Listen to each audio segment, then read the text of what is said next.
Binisita ng Philippine Team Ascals ang embahada ng Pilipinas sa Kuwait.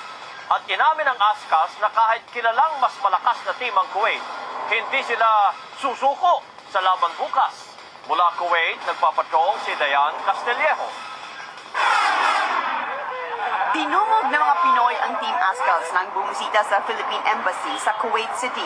Mahigit 100,000 Pinoy ang nakabase ngayon sa Kuwait. 5,000 ang inaasahang manonood sa game sa Sabado.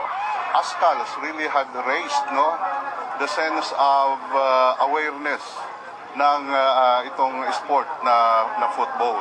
Pinaghanda ng Filipino food ang mga player. Nag-enjoy ang mga Phil foreigners. Nakasali sa salo-salo si Ray Johnson na bagong dating mula Iceland.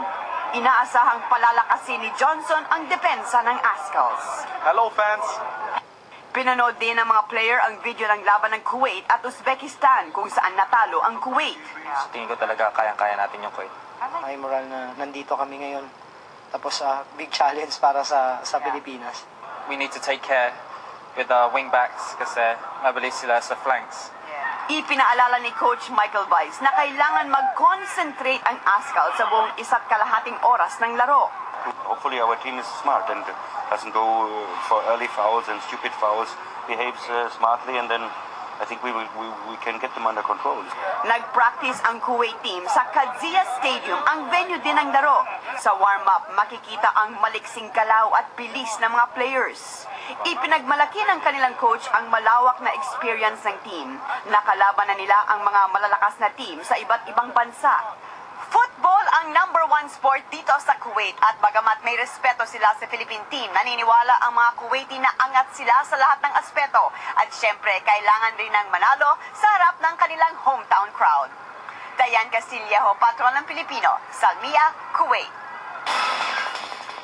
Samantala, binasura naman ng International Football Association o FIFA ang apela ng Philippine Football Federation na payagang makapaglaro sa laban bukas ang suspendidong player ng Ascals na sina Ali Borromeo at Estefan Sroc.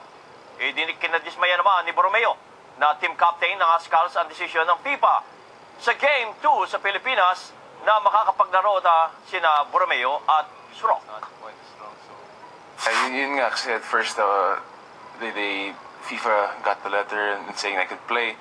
Tapos bigla na lang, my hopes were all up to helping the team out and everything. Tapos bigla na lang, today they give word that I can't, so it's kind of disappointed. At the same time, I feel down about it, but I'm still gonna cheer for the boys, and I think they can do it.